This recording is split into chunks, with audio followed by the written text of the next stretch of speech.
अस्सलाम वालेकुम। आज हम अपने किचन में बनाएंगे टेस्टी से कुलचे। तो ये देखिए कितना सॉफ्ट बने हैं, फ्लफ़ी बने हैं और कितने अच्छे बने हैं। इतने नरम मुलायम बने हैं कि आप भी खाएंगे तो आप बाज़ार के कुलचे खाना भूल जाएंगे। बाज़ार के तो इतने मतलब ड्राई होते हैं, इतना हार्ड होते हैं और वो पता नहीं कब कब के रखे होते हैं। तो बाज़ार के क्यों खाएं जब हमारे घर पर ही इतने अच्छे कुलचे बन रहे हैं। तो फिर चलिए कुलचे बनाना शुरू करते हैं। तो यहाँ पे मैं मतलब फैमिली के लिए बनाऊँगी। वैसे तो लोग बाग थोड़े से ही बनाते हैं तो 2 कप ही लेते हैं। तो मेज़रमेंट आप 1 कप के अकॉर्डिंग रखिएगा। तो यहाँ पे मैंने 2 कप मैदा लिए तो वो एक साइड कर लिए, एक साइड 2 कप मैदा एक कर लिए, एक साइड मैंने 1 कप मैदा लिए। तो यहाँ पे मैंने आधा चम्मच बेकिंग पाउडर डाला है, वो खाना सोडा डाला है, जिसे नॉर्मली खाना सोडा कहते हैं, मीठा सोडा कहते हैं, वो मैंने डाला है। बेकिंग पाउडर वगैरह नहीं डाला क्योंकि वो बेकिंग पाउडर वगैरह डो को मतलब टाइट कर देता है। वो बेकिंग में डालते हैं मतलब जब बेक करते हैं। और यहाँ पे मैं फ्लफ़ी कर रही हूँ, जैसे जो पकौड़ियों में डालते हैं तो वही मैंने खाना सोडा डाला है। उसके बाद मैंने 2-2 चम्मच मतलब दही डाला। 1 कप में 1 चम्मच दही और 1 कप में 1 चम्मच दही। तो यहाँ पे मैंने 2 कप मैदा लिया तो 2 कप मैंने दही लिया है। उसके बाद मैंने नमक डाला है आधा चम्मच, मतलब ज़्यादा नमक नहीं डालना वरना कड़वे हो जाएंगे। अपने अकॉर्डिंग थोड़ा कम ही नमक डालिएगा आप। उसके बाद हम इसमें चीनी डालेंगे। तो आप ये मत समझिएगा चीनी हम मीठा करने के लिए डाल देंगे।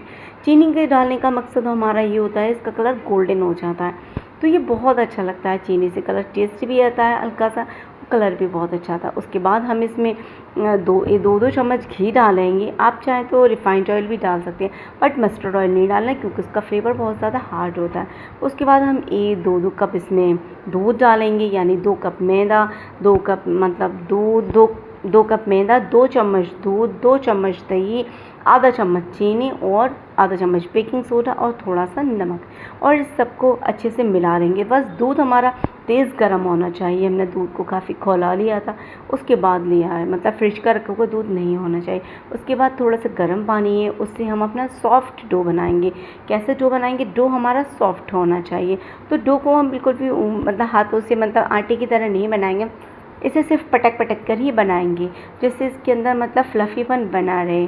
और हमें अपना डो सॉफ्ट बनाना है। आप डो को बिल्कुल भी टाइट मत करिएगा, इस टाइप से। अब आप कहेंगे डो क्यों बनाना दिखाना है, तो वीडियो थोड़ी सी लंबी हो गई थी, इसके लिए सॉरी, क्योंकि मतलब मेन चीज़ डो ही होता है बनाना, तो इसलिए मैंने आपको डो बनाना सिखाया है। हमें सिर्फ बस ऐसा ही आटा बनाना है। और ये देखिएगा हमारा कुलचों का आटा बन के तैयार हो गया। उसके बाद हमने थोड़ा सा घी लिया, अपने हाथ पे लगाया और घी लगाते ही आप एक जादू देखिएगा, सारा आटा ऑटोमेटिकली हट जाएगा।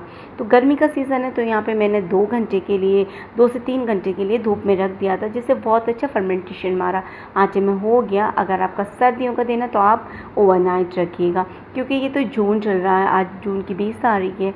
तो यहाँ पर मतलब मैंने जो डाला था तो मतलब अच्छे से मतलब इसे सॉफ्ट भी किया था, और धूप की गर्मी की वजह से ये काफ़ी फ्लफ़ी भी हो गया था और फर्मेंटेशन भी काफ़ी अच्छा हो गया था। सर्दियों में देर से होता है, तो करीब गर्म जगह पर रखने के बाद आप इसे कंबल वगैरह से ढक के तब ये इसका फर्मेंटेशन अच्छा होगा विंटर में। तो यहाँ पे मैंने कपड़ा रख दिया, उसके बाद एक तवा रख दिया था। 2 घंटे बाद हम इसे धूप में से निकाल लेंगे। तो ये देखिएगा बीच में मैंने 1 से 2 बार चेक कर लिया था, तो ये उसके निशान बन गए। तो ये देखिएगा आटा हमारा कितना अच्छा हो गया।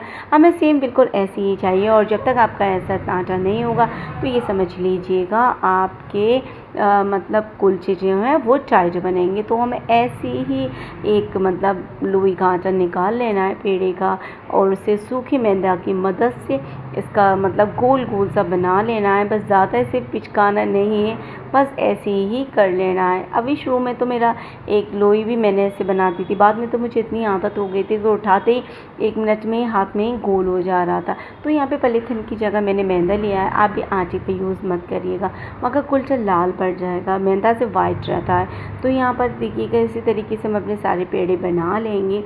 मतलब यहाँ पे तो हम लोग यूपी में रहते हैं तो यहाँ पर तो लोई बोलते हैं। अब बाहर शहरों में मोस्टली पेड़ा बोलते हैं। अब आप पता नहीं आपके यहाँ आप कहाँ से देख रहे होंगे मेरी वीडियो, तो आपके यहाँ क्या बोलते होंगे। तो यहाँ पे मतलब जितना बड़ा कुलचा, ज़्यादा छोटा नहीं बनाना, ना ही ज़्यादा पतला बनाना, थोड़ा मोटे ही बनाना होता है, क्योंकि हम लोग मोटे ही तो कुलचा खाते हैं बाज़ार में, आपको पता होता है ना। तो बाज़ार के कुलचे इतने अच्छे नहीं होते, काफ़ी कर्रे होते हैं, उसमें एक स्मेल आती है। जब आप ये कुलचे खाएंगे तो उसमें इतनी हसीन खुशबू आएगी, इतने सॉफ्ट होंगे, कि घर के सभी लोगों को बहुत ज़्यादा पसंद आएगा, तो आपको भी बहुत अच्छा लगेगा, क्योंकि सब आपकी तारीफ़ करेंगे तो मतलब कुछ अच्छा ही अलग ही लगता है कि मतलब जब सबको मतलब पहली बार कोई ऐसी चीज़ बनाओ और सब इतना पसंद करें। अगर कोई पसंद नहीं करे और इतनी मेहनत से बनाओ तो फिर दिल भी टूट जाता है। तो यहाँ थोड़ा सा मैंने पलेतन लगा लिया मतलब मैदा, और उसके साथ मैंने बेलन से भीग दिया था। ज़्यादा मतलब बिल्कुल भी नहीं बेलना, हमारा सॉफ्ट इतना आटा हो गया है कि एक दो बार तो मतलब मैंने बेलन को भी यूज़ कर लिया था, बाद में तो सब मतलब हाथ से ही बन गए थे 1 मिनट में, बिल्कुल नान की तरह होता है। जैसे नान बनाते बनाते आपको आदत हो जाती है। तो मैंने इतने कुलचे बनाए थे माशाल्लाह से, क्योंकि सबको इतने ज़्यादा पसंद थे। तो फिर बाद में मैंने पानी लिया है, ब्रश का यूज़ किया है, क्योंकि मुझे बार बार हाथ पोंछना था। आप चाहे तो किसी चम्मच वगैरह का भी यूज़ कर सकते हैं। तो यहाँ पे मैंने पानी लगाया, पानी के बाद मैंने इसमें अजवाइन लगाया है, और मैंने कुछ लास्ट में मेरे पास धनिया था तो फिर मैंने धनिया का भी यूज़ किया था। क्या फ़िलहाल मेरी शुरुआत मेरे पास धनिया नहीं था, तो अजवाइन से भी बहुत अच्छा फ्लेवर आता है, धनिया से भी फ्लेवर अच्छा आता है, इसकी खूबसूरती भी बहुत अच्छी आती है। तो यहाँ पर मैं आपको लोहे के तवे में मतलब कुलचा बनाना शुरू बताऊँगी, क्योंकि नॉन स्टिक हर घर में नहीं होता। तो यहाँ पे मैंने लोहे का तवा लिया है, अच्छे से साफ़ कर लिया था तवे को। उसके बाद मैंने इसे तेल लगा लिया। तेल लगाने से क्या होता है, नॉन स्टिक का मतलब चिकना हो जाता है, नॉन स्टिक की जैसा। उसके बाद मैंने इसमें कुलचा रखा, थोड़ा सा हाफ पानी डाल दिए जिससे स्टीम बने और कुलचा अच्छे से फूल जाए उस पानी में, स्टीम में।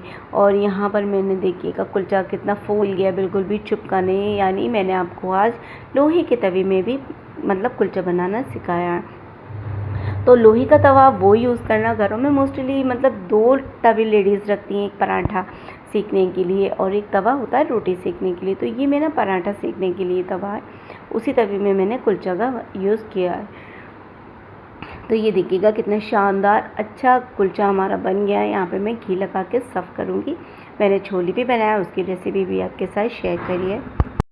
आपको अगर रेसिपी छोले की चाहिए तो वो भी आप बना सकते हैं। तो यहाँ पर देखिए सारे कुलचे मैं लोहे की तवे में बना रही हूँ। बहुत ज़्यादा हसीन बनी है, बहुत सॉफ्ट बनी है, सबको बहुत ज़्यादा पसंद आए। मेरे बच्चों ने तो रायते के साथ भी खाए, और मतलब वो तो मतलब कहते हैं कि इतने अच्छे कुलचे बने। इसी रेसिपी से मतलब आप नान भी बना सकते हैं, बट फ़िलहाल मैं कुलचे ही बना रही हूँ। तो यही इतने हसीन बन रहे हैं कि मतलब सबको बहुत ज़्यादा अच्छे लगे। तो ये देखिएगा कितने सारे हमने कुलचे बनाए, इसकी खुशबू इतनी हसीन हो रही थी, इसमें खुशबू बहुत ज़्यादा अच्छी आ रही थी, एकदम बेकिंग जैसी। अब चलिए आ जाइए हम नॉन स्टिक में बनाते हैं। तो यहाँ पे नॉन स्टिक की मैंने कढ़ाई ले ली है, उसमें भी थोड़ा सा मैंने पानी पहले से डाल दिया था जिससे स्टीम बढ़ने, और फिर साइड से भी थोड़ा सा पानी लगा दिया था। उसके बाद मैंने इसमें एक लिड ढक दी जिससे स्टीम बने, स्टीम से मतलब हमारा ये जो कुलचा है वो अच्छे से फूल जाए। अब आप कहेंगे मैं मतलब बता क्यों रही हूँ, तो मैंने आपको दोनों तरीके से बता दिया। मैंने आपको कढ़ाई में भी बता दिया, मैंने आपको तवे में भी बता दिया। तो जिसमें आपको इजी लगे उसमें आप बना सकती हैं, जो बर्तन आपके पास हो उस बर्तन का आप यूज़ कर सकती हैं। तो यहाँ पे पानी थोड़ा सा आ गया था, तो मैंने इसे पलटना थोड़ी देर बाद समझा कि देर बाद पलटूँ, क्योंकि नीचे से थोड़ा सा कच्चा था। ये देखिएगा नीचे से बिल्कुल भी कच्चा नहीं था, मुझे लग रहा था। तो ये देखिएगा कितना टेस्टी सा कुलचा बन गया। मतलब कुलचा मैं पूरी तरीके से आपको बता रही हूँ, आप खुद देख लीजिए अपनी आंखों से कितने टेस्टी से कुलचे बन के तैयार हो गए। सबको बहुत ज़्यादा पसंद आए। अब आप ये कहेंगे बस यहाँ पर कुलचा सिक रहा था और बाहर मतलब सभी लोग खाने का वेट कर रहे थे, क्योंकि इतना टेस्टी ही कुलचा बन रहा था। अब ये देखिएगा, तो यहाँ पर देखिए कितने टेस्टी से कुलचे हमारे बन के तैयार हो गए। मैंने माशाल्लाह से इतने बनाए, और फिर मैंने 3 थोड़े से कच्चे करे। मैंने कहा आपको दिखाने के लिए भी मतलब थोड़े कुलचे रखेंगे। और ये देखिए कि अंदर से कितने अच्छे खुल रहे हैं हमारे, कितने अच्छे लेयर के साथ निकल रहे हैं, और कितने फ्लफ़ी हो रहे हैं, कितने सॉफ्ट हो रहे हैं। और छोले भी माशाल्लाह से हमारे बहुत अच्छे बने। ये देखिएगा बिल्कुल लेयर एक एक अलग हो रही है, या कितने अच्छे कितने सॉफ्ट बने हैं। तो कुलचे बनाना कोई बिल्कुल भी मेहनत का काम नहीं है, कोई इसमें कुछ भेद नहीं है। बस थोड़ी सी मतलब मेरी पूरी वीडियो आप देखिएगा और इससे बनाना सीखिएगा। बिल्कुल सेम मेरी तरीके से डो बनाइएगा। और अगर रेसिपी आपको अच्छी लगे तो please like, comment, share, subscribe सभी कर देना। फिर मिलेंगे इतनी प्यारी प्यारी और अच्छे अच्छे रेसिपी के साथ। तब तक के लिए बाय बाय फ्रेंड्स, अल्लाह हाफिज़। बच्चों ने तो बहुत ज़्यादा इन्जॉय किया, तो वो आप बताइएगा आप अपने बच्चों को कब इन्जॉय कराएंगे ये टेस्टी टेस्टी से छोले कुलचे बनाकर। और अपने बच्चों का दिल जीतना है अगर आपको, तो इस तरीके से कुलचे बनाते रहिएगा। बच्चों को